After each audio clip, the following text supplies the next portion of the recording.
Masuk. Iya, masuk. Iya, udah.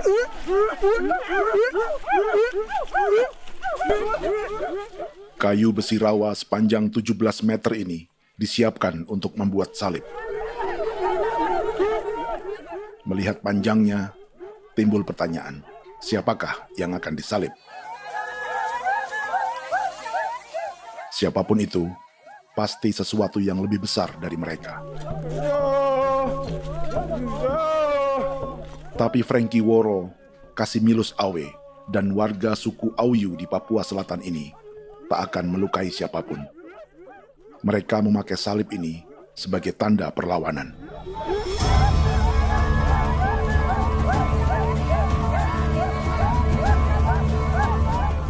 Yang mereka lawan memang lebih besar, yaitu pemerintah Republik Indonesia. Pemerintah sedang mengincar 2,5 juta hektar hutan orang Papua untuk proyek tanaman industri pangan dan energi.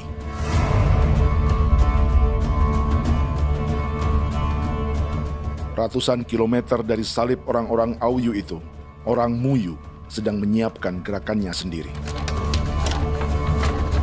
Tapi kali ini dalam bentuk sebuah pesta. Pesta yang disiapkan oleh marga Kimco Jinibju selama 10 tahun.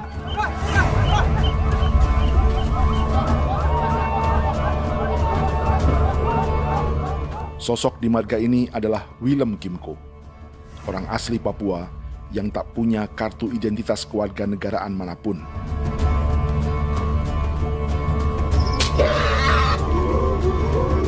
Pesta adat ini sudah cukup langka. Tak hanya di Papua, bahkan di kawasan Pasifik dan peradaban Melanesia. Awalnya bayarnya kalau pernah. Internet ada kode kerem bipnuka, dan jitana ya kati ko berem baran dipo. Kami mengambil ko kuning. Ada gagasan dan gerakan sosial di balik pesta orang-orang Muyu ini. Sama dengan gerakan salib merah yang dimulai orang-orang Auyu. Salib ini akan menjadi yang terbesar dari 1.800 salib merah yang telah ditancapkan berbagai suku di Papua Selatan dalam 10 tahun terakhir. Ribuan salib merah yang dipadukan dengan palang adat adalah tanda larangan yang menyatukan unsur-unsur adat dan agama. Kami percaya bahwa kalau memang kami sudah tidak mampu untuk menyelesaikan persoalan ini, dalam hal ini perusahaan tidak bisa masuk, berarti kami minta bantuan kepada nenek moyang dan Tuhan. Atribut perang orang Auyu ini diukir atau dilukis, digambar di batang salib ini dengan tujuan bahwa kami larang dengan sangat keras. Jadi apabila siapapun, baik dari antara kita sendiri yang melanggar batas ataupun pihak lain yang mengganggu keselamatan hak tanah adat kami, maka kami siap untuk melakukan ancaman perang. Salib-salib ini tidak ditancapkan di halaman-halaman gereja, melainkan di tanah dan hutan adat, di dusun-dusun sagu, dan di tempat-tempat yang disakralkan. Sebab 1.800 palang adat dan salib ini memang bukan semata tentang agama, tapi untuk mencegah negara dan perusahaan memasuki tanah dan hutan adat mereka. Papua bukan negara kosong.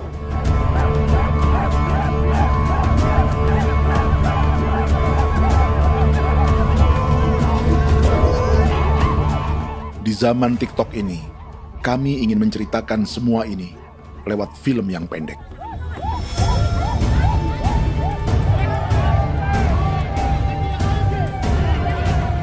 Tapi kami jelas gagal.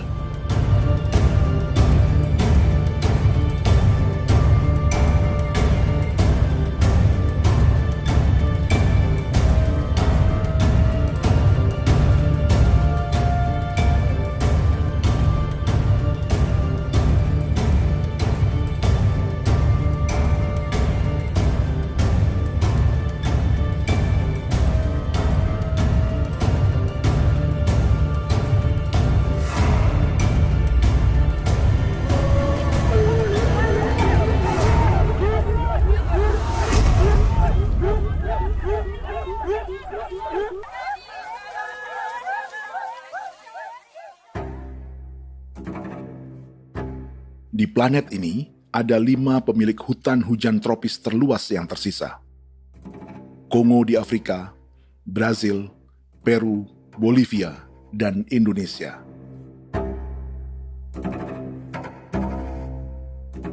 Di Indonesia, satu-satunya pulau yang hutannya masih terjaga adalah Papua, pulau terbesar kedua di dunia setelah Greenland. Lewat sejarah kolonialisme yang panjang, pulau ini kini dikuasai 2 negara. Bagian barat oleh Indonesia yang juga dikenal sebagai West Papua, dan bagian timur menjadi Papua Nugini. Dan tepat di perbatasan ini, di bagian Indonesia, sedang terjadi proyek pemusnahan hutan terbesar di dunia.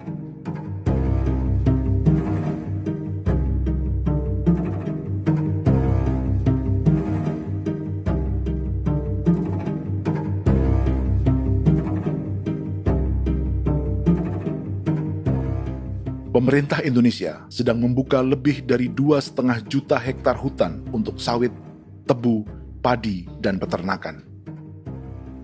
Ini disebut proyek strategis nasional untuk lumbung pangan dan energi yang jadi ambisi 3 presiden. Bagian terbesar direncanakan untuk mencetak sawah seluas 1,3 juta hektar. Lalu bagian lain akan ditanami tebu seluas 560.000 hektar untuk gula dan bioetanol. Setiap liter bensin di Indonesia akan dicampur bioetanol 10% atau E10. Ada 10 perusahaan di proyek ini, dan semuanya dimiliki oleh 1 keluarga saja. Berikutnya, ada areal sawit seluas 400.000 hektar untuk biodiesel. Targetnya mencampur 50% solar dengan minyak sawit atau B50. Dan terakhir, pemerintah akan membuka peternakan seluas 380.000 hektar. Jadi, apa yang salah dengan proyek pangan dan energi ini? 5 orang Papua dalam film ini akan menjawabnya.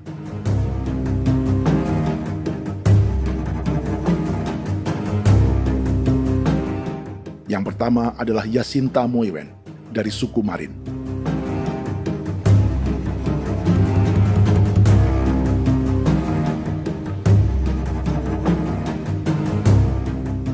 Yasinta dan warga di distrik Ilwayap di Merauke sudah menjadi korban. Hutan dan rawa sebagai sumber pangan dan ekonominya telah dihancurkan. Jalan sepanjang 135 km sedang dibuat, dan di kiri kanannya akan dicetak 1 juta hektar sawah. Mereka sulit menolak atau melawan. Salib sudah digeser, masih datang lagi dengan senjata mereka nih. Karena proyek ini juga dijaga tentara. Macam-macam senjatanya.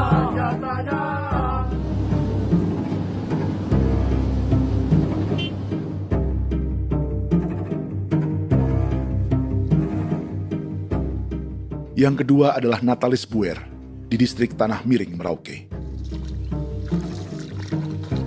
Petani milenial ini merasa ditelantarkan. Sebab setelah hutannya diubah menjadi sawah, sebagian sawah-sawah ini tak tergarap. Orang asli Papua seperti Natalis tak punya modal untuk benih, pupuk, perawatan, hingga ongkos panen.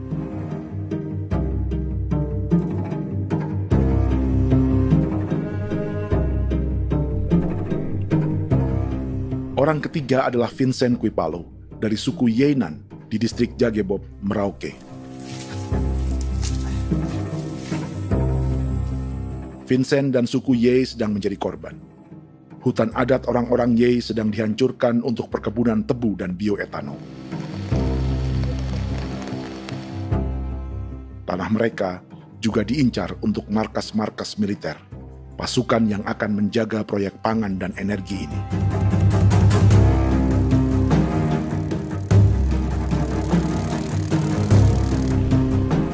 Yang keempat adalah Frankie Woro dari suku Auyu di distrik Fofi, Kabupaten Bovendigul.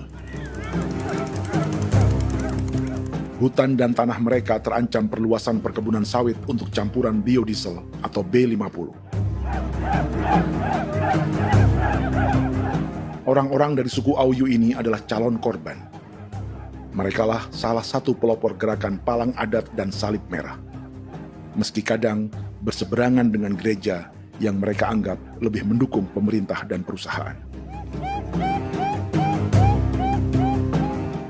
Mereka bahkan sedang merencanakan gerakan yang lebih besar, dengan salib yang lebih besar. Tanah milik Somu Sobisiba itu bahwa tanah ini diciptakan oleh Tuhan dan memberikan warisan kepada kami. Kami ini hanya hak jaga.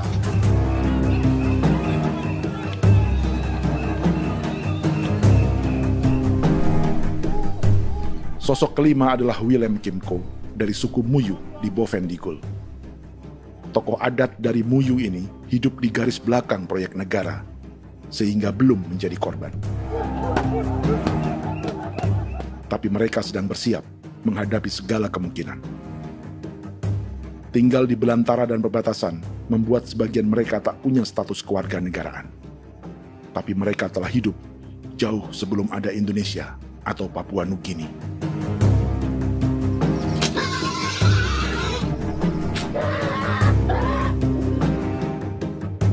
Kelimanya mewakili jutaan orang asli Papua yang sedang terancam eksistensinya. Jika kita merasa kepunahan peradaban Neanderthal di Eropa, Aztec dan Inca di Amerika, atau aborigin di Australia adalah sejarah masa lalu, film ini menceritakan bagaimana pemusnahan sebuah bangsa dan kepunahan sebuah peradaban sedang terjadi di masa hidup kita. Kepunahan bukan karena kerusakan lingkungan dan ruang hidup semata, juga karena dihantam 60 tahun operasi militer.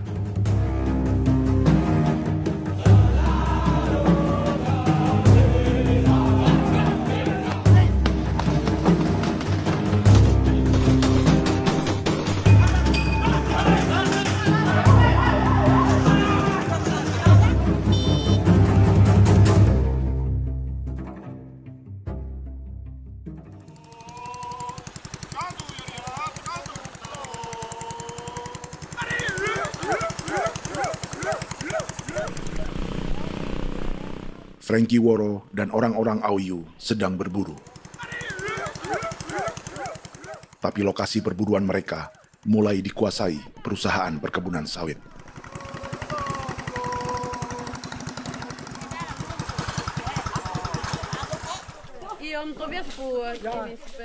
Kita akan menuju arah ke Inabusu. Di sana kami akan masuk di wilayah konsesi perusahaan PT Indo Asiana Lestari, dan di situ ya ada survei-survei mereka yang mereka pernah lakukan, tapi juga kami ada lakukan tanda-tanda saksi di sana.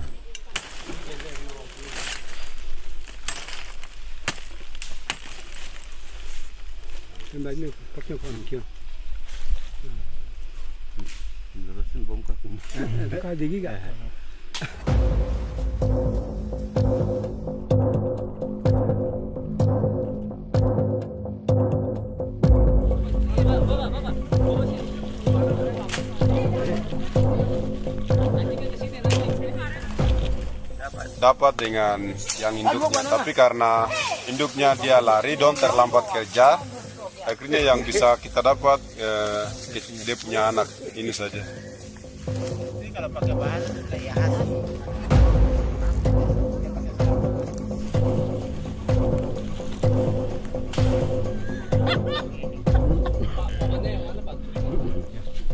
Pohon ini pohon bitanggur, dia punya kayu ini kita biasa gunakan untuk kerja perahu, dan juga kulit depu getanya itu kita pakai untuk kerja ini, panah-panah ini lem, jadikan lem ini, panah-panah.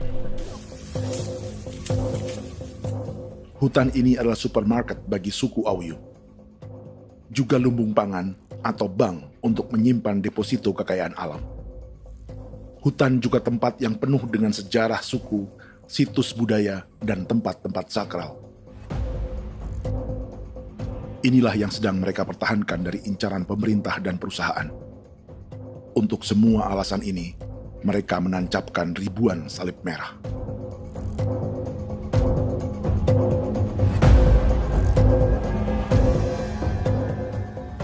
Tapi dari kampung, warga suku Auyu memberi kabar pada Frankie tentang intimidasi oleh aparat negara agar mereka melepas tanah ke perusahaan sawit dan berhenti memasang palang adat dan salib merah.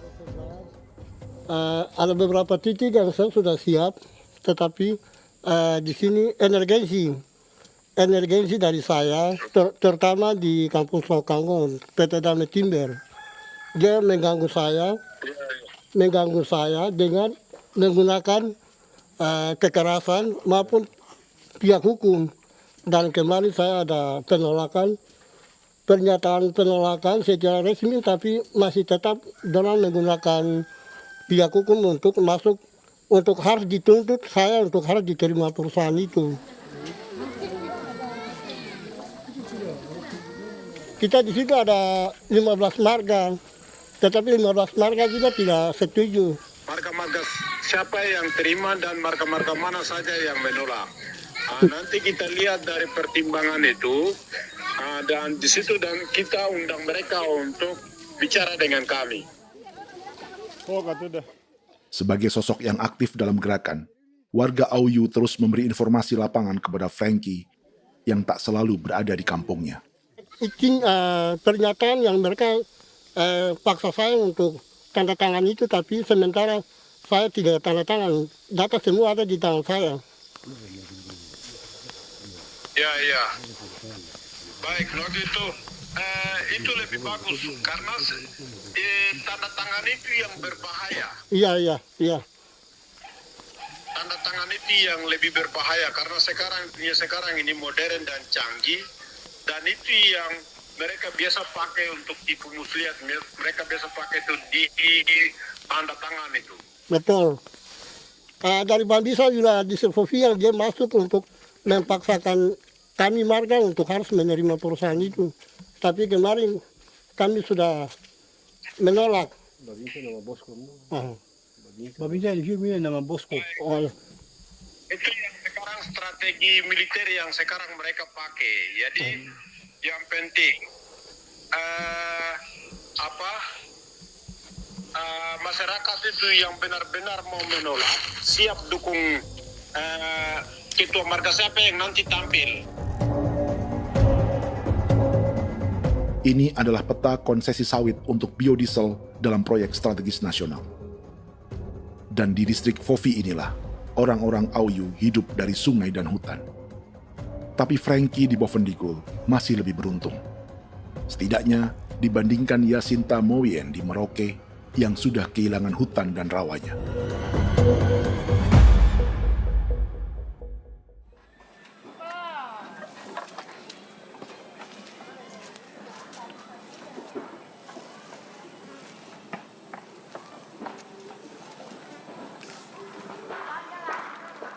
Yasinta dari suku Marin adalah petani sayur di Kampung Wanam, distrik Ilwayap, Merauke. Memanfaatkan lahan yang ada, ia berkebun dan menjual hasilnya ke pasar kampung. Ini ekonomi warga di Wanam untuk menghasilkan uang, lalu memberi barang kebutuhan yang tak bisa mereka produksi sendiri. Tapi kehidupan sebenarnya ditopang oleh ekosistem hutan dan rawa. Inilah sumber pangan utama dan peradaban mereka.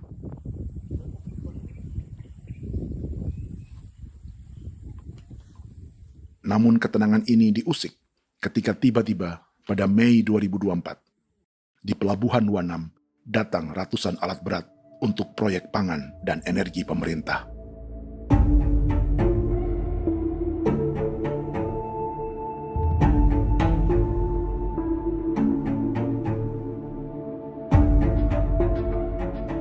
Kami masyarakat setempat kami tidak tahu.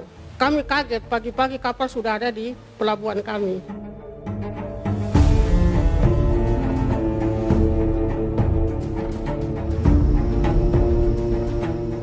Yasinta Moywen atau Enrika Gebze dan warga lainnya tak pernah diajak bicara atau dimintai pendapat. Seakan-akan Papua adalah tanah kosong. Kita suka kaget yang dong bawa turun alat berat dong bawa turun, kita kaget masyarakat. Dorang subongkar itu kayu-kayu.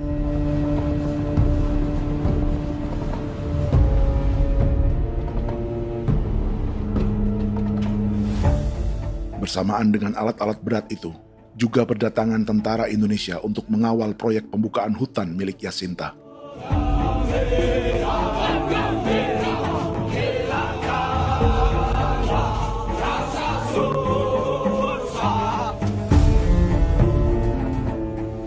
Ribu alat berat didatangkan dari Cina ke Papua oleh perusahaan bernama John Lin Group sebagai kontraktor pemerintah.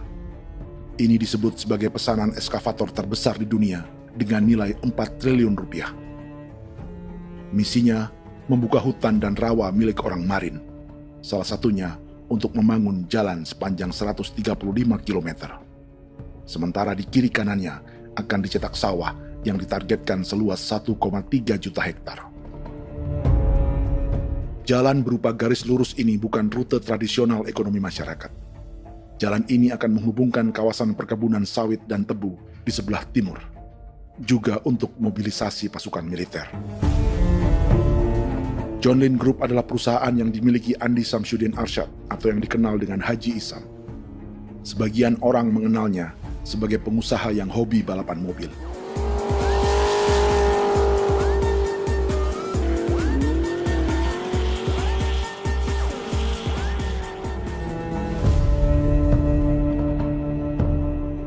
Tapi di Kalimantan, ia berbisnis batu bara, perkebunan sawit, pengolahan karet, penerbangan, perkapalan, dan biodiesel.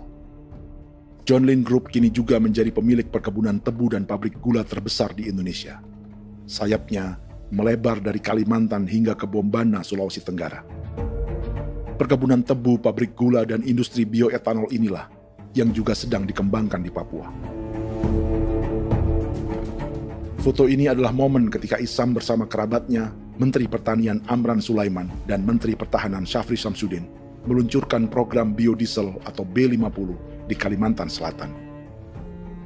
B50 artinya setiap 1 liter solar, 50%-nya akan dicampur minyak sawit. Perusahaannya, PT John Lin Agroraya, menjadi salah satu pemainnya.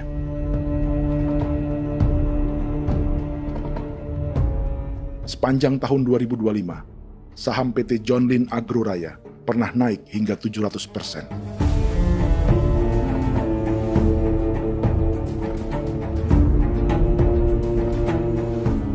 Perusahaan sawitnya yang lain, PT Pradiksi Gunatama, sahamnya bahkan pernah naik 4.000% hanya dalam 1 tahun. Dari harga saham ini saja, nilai kekayaan keluarga Isam diperkirakan mencapai 100 triliun rupiah lebih, menjadikannya salah satu keluarga terkaya di Indonesia dan salah satu pemain penting industri bioenergi. Dan di Papua Selatan inilah sebagian sawit-sawit untuk mendukung program B50 akan ditanam. Inilah tanah orang-orang Wambon, Muyu, Marin, Yei, atau Auyu seperti Frankie Ward.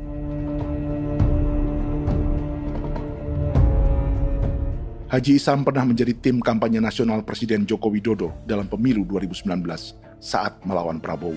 Bintang Mahaputra Utama diberikan kepada Saudara Andi Syamsuddin Arsyad. Beliau berjasa luar biasa dalam mendorong pertumbuhan ekonomi daerah maupun nasional. Setelah menjadi presiden, Prabowo memberi gelar kehormatan Bintang Mahaputra Utama pada Isam.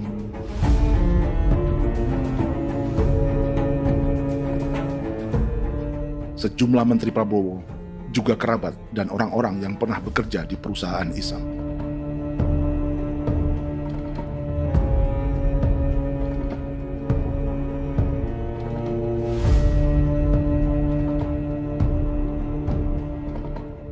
Lawan sebesar inilah yang sedang dihadapi Jacinta di kampung Wanam, Merauke. Atau petani perempuan lain seperti Enrika Gebze. Jadi alam kita ini sudah rusak. Jadi kita itu biasa jalan dari sini tuh harus pasang jerat di situ, harus cari makan di situ lagi. Itu tempat-tempat itu pasang-pasang jerat, tempat babi, rusa, sekarang sudah tidak ada lagi.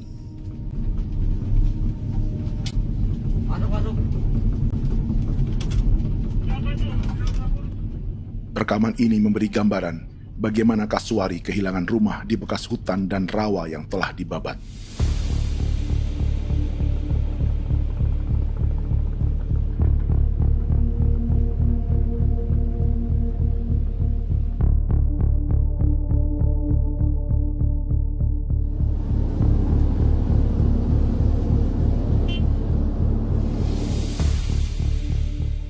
Keterlibatan tentara dalam proyek pangan dan energi di Papua memakai dalih bahwa ancaman terhadap negara kini tak hanya perang secara militer,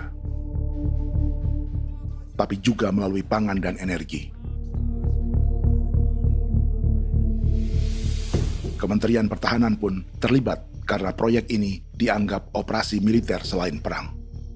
Jadi tugas kamu adalah menjaga sumber cadangan pangan nasional. Macam-macam senjatanya, Proyek ini menambah panjang alasan mempertahankan kehadiran tentara di Papua dalam 60 tahun terakhir. Saat ini, jumlah tentara Indonesia di Papua mencapai 56.000 personel, atau ada 1 tentara untuk setiap 100 orang Papua. Bandingkan dengan rata-rata nasional, di mana hanya ada 1 tentara untuk 696 penduduk Indonesia. Itu belum termasuk polisi. Artinya, 1 orang Papua dijaga lebih banyak senjata dari rata-rata penduduk Indonesia. Tanah dan hutan diambil secara sepihak untuk kepentingan pembangunan batalion dan bandar antariksa. Ini bentuk perampasan masyarakat. Penolakan kehadiran markas-markas militer terjadi di sejumlah tempat di Papua. Tak hanya karena trauma dan ketakutan, juga karena mengambil tanah-tanah adat.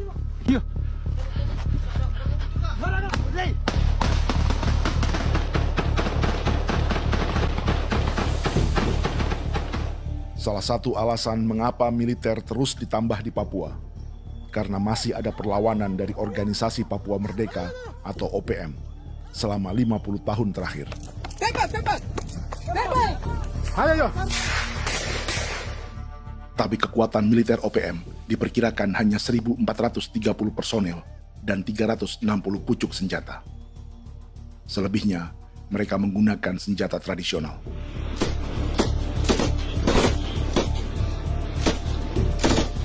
Dengan demikian, kekuatan tentara dan polisi di Papua 58 kali lebih besar dari gerilyawan Organisasi Papua Merdeka.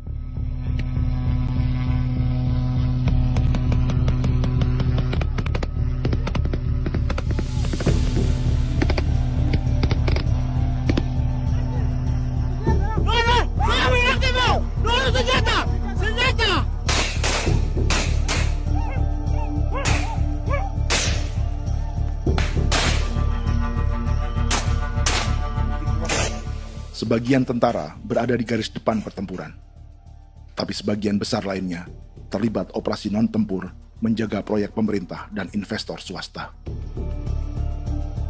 Seperti Batalion Infanteri Teritorial Pembangunan di distrik Jagebob, Merauke ini. Lokasinya bersebelahan dengan konsesi lahan tebu untuk gula dan bioetanol milik PT Murni Nusantara Mandiri. Baik perusahaan maupun markas militer, keduanya mengambil hutan milik suku Ye dari marga Kuipalo. Tapi dorong datang, tanam ini saja di sini, tanam papan nama ini. Victor Kuipalo menunjukkan apa yang terjadi. Jadi kita juga kaget ini. Nah, kalau ini papan nama ini memang, ini papan nama ditanam tapi bukan haknya mereka yang ini. Ini hak kami di sini, hak dusun kami, marga Kuipalo yang punya hak dusun ini. Setelah memasang patok, alat berat mulai bekerja untuk membangun markas militer di tanah orang Ye.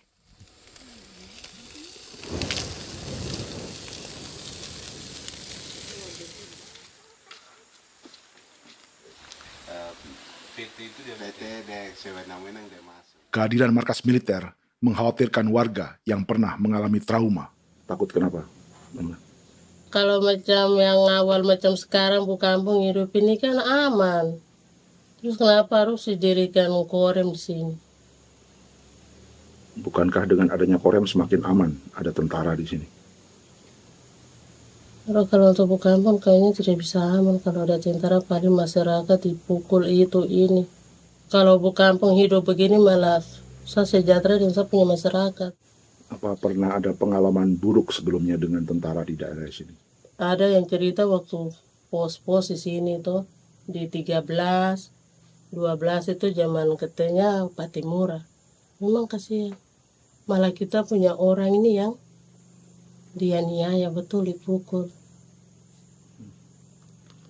Disuruh kerja bakti tidak mau atau lama mencari, namanya kita pangkur sagu itu butuh waktu 1 minggu. Kalau lama begitu ya paling diseret apa pukul itu. Operasi militer Indonesia di Papua dimulai tahun 1962 lewat Operasi Trikora. Tapi perlawanan bersenjata pertama di Papua baru dilakukan tahun 1965 di Manokwari. Nanti tanggal 1 Mei jam 12.30 pemerintahan di Irian Barat mutlak akan jatuh di tangan.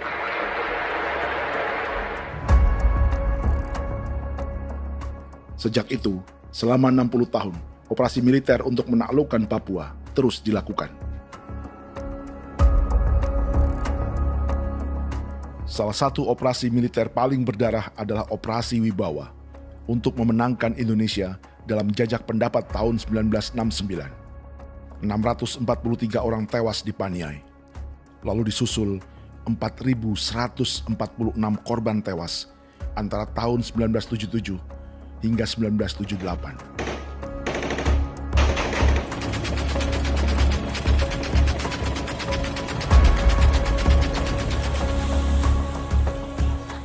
Operasi militer ini menimbulkan gelombang pengungsian hingga kini. Dewan Gereja Papua mencatat 103.000 orang menjadi pengungsi pada tahun 2025 dan nyaris tak diberitakan media-media Jakarta.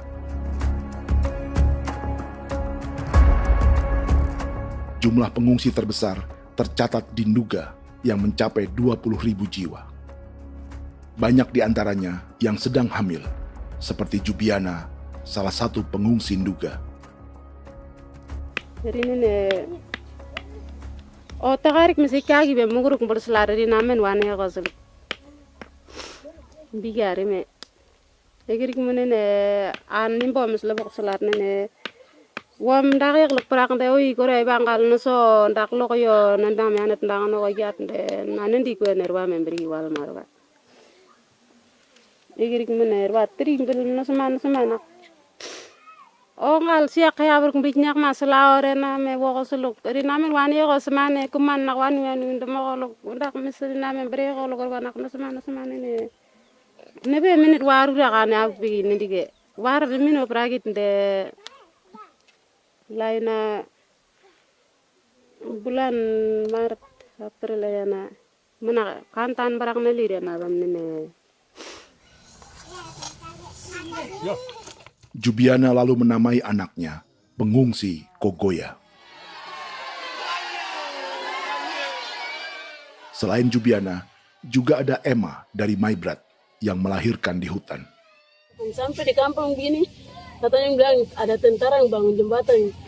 Nah, capek itu juga pun masih tahan. Kembali lagi ke hutan lagi. Seperti itu sampai sejatuh di tengah jalan. Orang sampai banting di kayu semuanya. Berasa sakit begitu. Melengkapnya tuh Domika Serli, pengungsi Wako. Masyarakat sipil dari kampung Aitrem sementara mengungsi karena kampungnya sementara dikuasai oleh TNI Polri. Seratusan ribu pengungsi di Papua saat ini jauh melampaui jumlah yang mengungsi ke Papua Nugini tahun 1984, yaitu 10.000 orang karena menghindari operasi militer.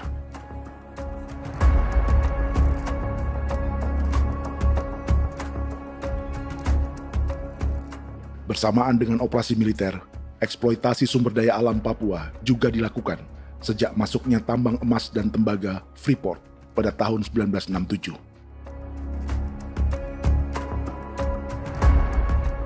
Disusul perkebunan sawit awal tahun 1980-an. Lalu ada perburuan buaya untuk diambil kulitnya. Sebelumnya, ada eksploitasi gas alam di Teluk Bintuni, pencarian besar-besaran kayu gaharu, atau pembukaan hutan tanaman industri. Ini belum termasuk perburuan dan perdagangan ikan arwana di selatan Papua, penebangan kayu merbau dari hutan-hutan Jayapura, emas di Blok Wabu Intan Jaya, bahkan nikel di pulau-pulau kecil Raja Ampat. Dan kini, dalam skala yang belum pernah terjadi dalam sejarah, Papua dipaksa mencetak sawah, tebu untuk bioetanol, dan sawit untuk biodiesel.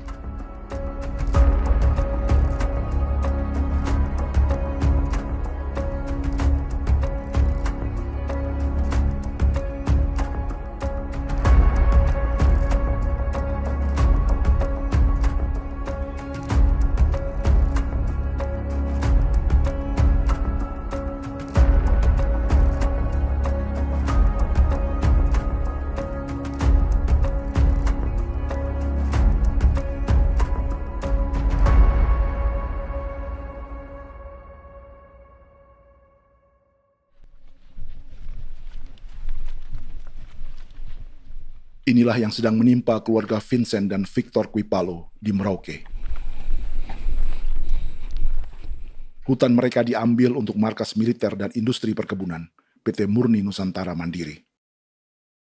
1 dari 10 perusahaan yang diberi konsesi untuk menanam tebu dan memproduksi gula serta bioetanol seluas 52.000 hektar.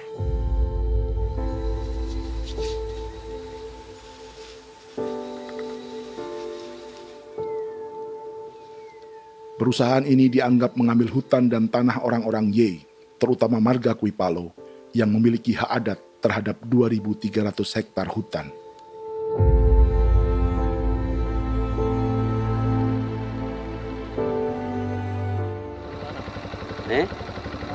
Tentara? Tentara. Oh iya, tentara.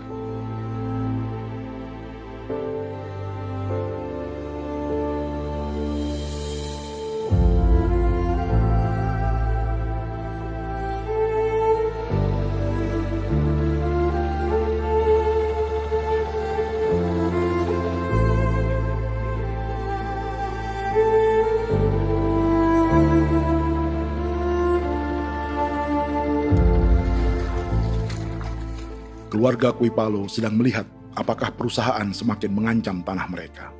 Dan kekhawatiran itu terbukti. Iya, makanya tadi saya bilang ini dari sini saja dekat ini sudah masuk di dalam ujung lapang ini. Ini hutan, yang ini hutan yang orang ada bongkar sekarang ini. Ini sudah punya alat sudah dekat ini. Dekat sekali ini. Ini sini. Nacau, kelapa itu yang jalan lama, jalan setapak ini. Dari udara, terlihat alat-alat berat semakin mendekati tanah orang-orang Ye, marga Kuipalo.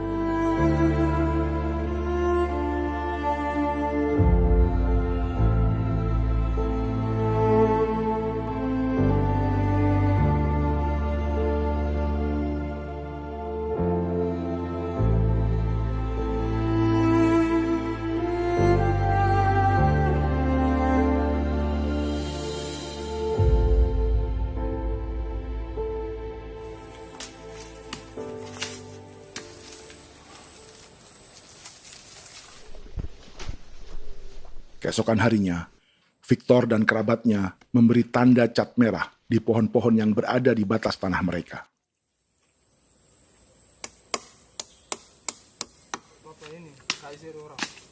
Tapi tanda peringatan adat ini tak diindahkan perusahaan.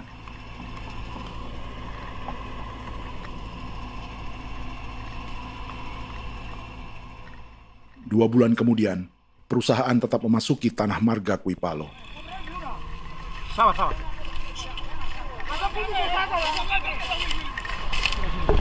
manusia, kau lihat. Tapi tidak sudah sakit hati sekali saya kata adik.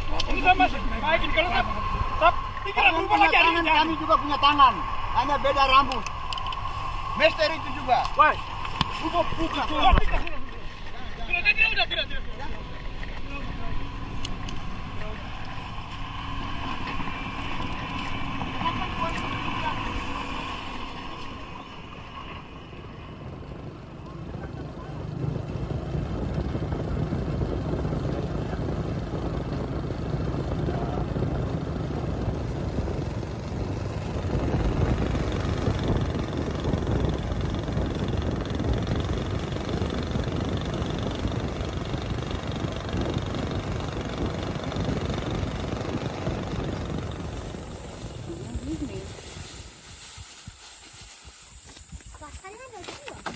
masuk sini.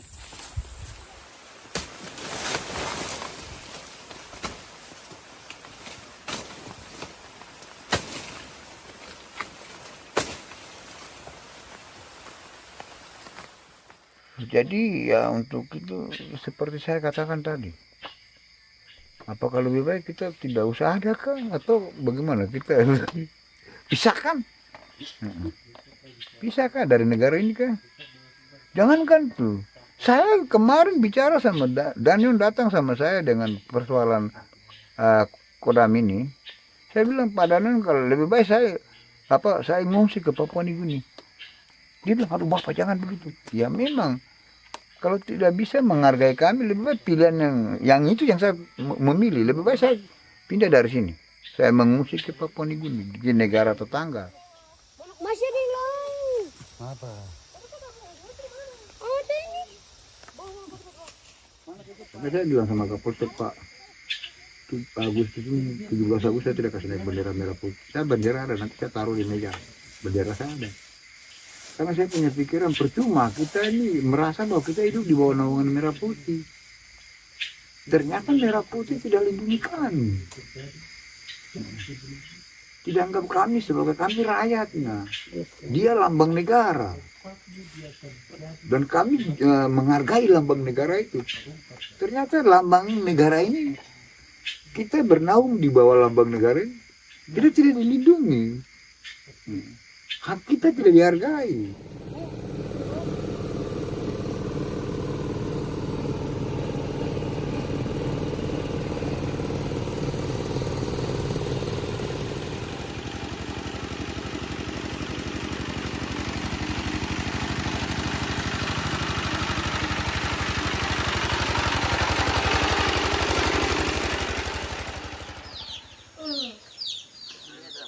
Marga Kuipalo dari suku Ye terus mendapat teror dan intimidasi agar melepas tanah mereka yang hanya dihargai Rp300.000 per hektar.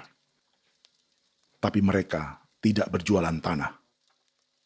Makanya mama itu tidak suka untuk lepas tanah. Untuk apa? Baru di dalam hutan itu ada obat-obat tradisi. Itu sudah Kalau macam ada sayur juga, kita ambil sayur yang dia tumbuh sendiri. Jadi kita ini mau kemana, kalau itu sudah digusur, ya habis. Kita ini jadi penonton. Jangan sampai kita ini duduk minta di jalan. Jadi kita tidak mau seperti itu. Makanya tanah itu kita tidak melepas. Tapi mungkin orang lain tuh dia senang saja. Lebih baik saya pegang uang merah dulu. Saya bisa beli-beli itu ini. Nanti datang uang sudah habis, gembel, mau cari kemana lagi, hutan sudah habis, mau makan ikan di mana, kali sudah hancur. Seperti Yasinta di Wanam, suara dan gerakan kaum perempuan Papua sangat nyaring dan tak bisa diabaikan. Saya sebagai perempuan tolak untuk perusahaan masuk di sini. Karena kalau saya terima anak-anak saya mau dikemanakan, mau tinggal di mana. Apapun yang terjadi saya tetap tolak. Demi tanah ini saya akan berjuang, demi saya punya anak-anak. Yang katanya mengutamakan anak Papua, nyatanya yang kerja kebanyakan ya orang-orang Jawa. Dan sendiri orang Jawa, tapi bukan mau bicara yang tidak-tidak. Memang kenyataannya seperti orang-orang Papua itu diterbelakangkan, kurang diutamakan, gitu.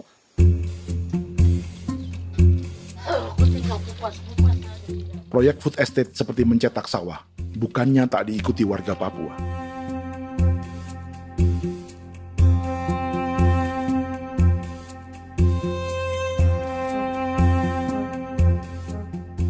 Salah satunya Natalis Buer di distrik Tanah Miring, Merauke.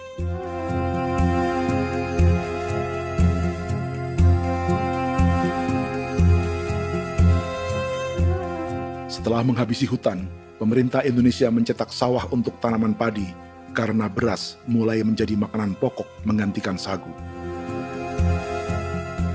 Sebagian besar penggarapnya adalah warga transmigran yang datang sejak era 1980-an. Bahkan petani transmigran sudah ada sejak Belanda membuka proyek padi kumbe di distrik Kurik. Lokasi yang sering jadi langganan pejabat Indonesia memamerkan sawah di Papua. Tapi Natalis juga ingin belajar menanam padi atau bersawah. Namun ia kesulitan karena dibutuhkan modal untuk benih, pupuk, hingga pemeliharaan dan panen. Lalu sawah-sawah ini pun mulai dikuasai pendatang.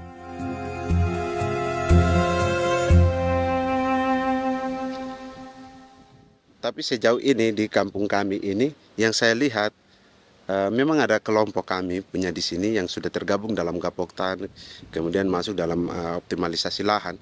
Tapi baru saya anak asli yang punya lahan di sini. Mereka tidak punya. Pemerintah dalam hal ini adalah Kementerian Pertanian bersama-sama Kementerian Pertahanan yang dalam hal ini pada garis di bawahnya adalah TNI Angkatan Darat, memberikan support yang maksimal kepada masyarakat khususnya di Merauke dalam rangka. Saya kemarin habis 9 juta. 9 juta ya? Iya, 9 juta karena dia sudah tidak dipakai toh. Ya. Perempuan Papua seperti Filomina juga mau bertani. Pemerintah memberi bantuan Rp900.000 per hektar lewat program optimalisasi lahan atau OPLAH. Tapi dibanding biaya produksi dan harga jual gabah, Filomina mengaku berkali-kali rugi dan kini memutuskan tak lagi menggarap sawahnya. Terus kita harus cari uang untuk kombe. Betul. Karung kita beli. Karung beri sendiri lagi. Tenda kita beli. Ini dari yang offline ini don tidak siapkan. Tidak ada. Tidak ada ya, jadi mama don sendiri. Itu yang saya udah bilang, 900.000. Itu modal untuk kerja sawah ini. Mulai dari kerja sampai nanti panen. Panen. Wih, ngeri sekali. Iya, lucu toh? Tidak dapat itu. Betul, Mam. Kalau disuruh tanam ubi berhektar-hektar, mari datang. Kita tahu cara rawatnya bagaimana, iya. Tanamnya bagaimana, tanam model bagaimana supaya hasilnya model begitu. Kita tahu. Kalau yang ini kan kita baru belajar. Sebagian hutan milik warga Senayu di Merauke sudah dibuka untuk sawah dan kebun tebu oleh PT Global Papua Abadi. Proyek pertanian ini dikerjakan oleh Kodim Merauke. Mereka melepas sebagian tanah karena ingin belajar bertani. Saya punya nenek moyang tidak ajar saya tanam padi. Tapi saya mau berubah. Generasi saya yang berikut ini besok lusa tidak bisa makan pisang, sagu. Namun program optimalisasi lahan yang dijanjikan dengan berbagai bantuan tak dirasakan Filomina. Obat rumput beli, obat padi beli, jonder kita bayar, bahkan bibit masih kurang, cari bibit lagi beli. Jadi saya memang kalau program pemerintah saya sama sekali saya tidak suka. Baku tipu saya.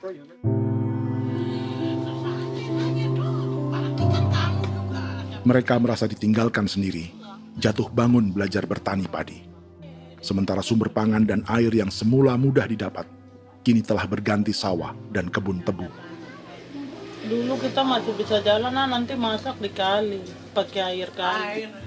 Minum pakai air kali. Sekarang, kok mau masak? Tidak ada air. Air sudah susu, mau minum tidak bisa. Sudah dengan obat. Drone semprot tebu itu saja drone. Drone yang semprot. Saya lihat di itu. Jadi kita bukan drone yang terbang di atas untuk disemprot. Iya, itu semprot obat. Dong lempar pupuk di bawah ya dia mengalir ke kali. Mengalir ke kali, ke rawa-rawa.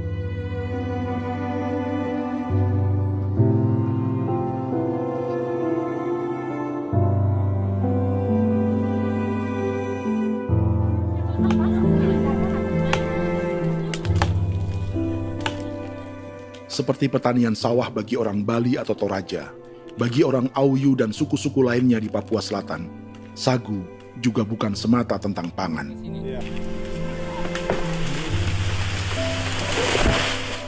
Bagi orang Auyu dan Marin, sagu adalah kerabat, sosok orang tua, sosok nenek moyang yang harus dijaga dan dilindungi. Lagi bikin apa mama ini mama? Pakai toko itu sagu.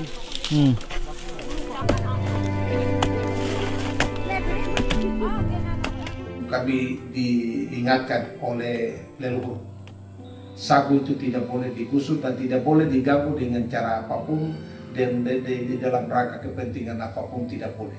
Kamu harus bela, bahkan sampai nyawa pun harus menjadi taruhan demi membela keselamatan pemberangan sagu di atas tanah ini.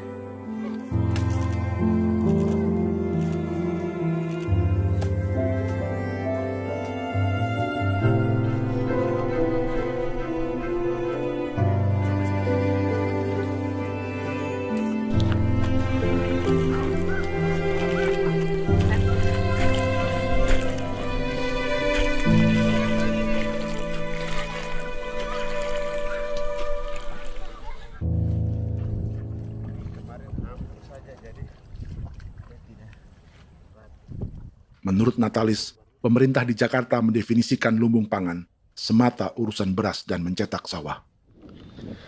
Sebenarnya orang Papua itu bukan tidak bisa bertani. Kami tanam ubi itu bagian dari pertanian. Nah, pertanian yang dimaksud oleh pemerintah itu harusnya selalu, itu kalau bisa pemerintah harus spesifikkan. Pertanian apa yang dimaksud? Pertanian tanam padi atau pertanian tanam ubi, petasan dan lain-lain. Ini yang harus dispesifikkan dulu. Begitu, sehingga tidak menjustifikasi kami orang asli Marin bahwa kami tidak bisa bertani. Bukan. Kami buka kebun besar-besar di sana, bahkan bermeter-meter, ratus-ratus meter pakai sekop, bukan pakai ekskavator, tapi ini pakai skop. Itu pertanian, begitu. Bagi Natalis, alih-alih memaksimalkan sawah-sawah yang sudah ada untuk petani Papua,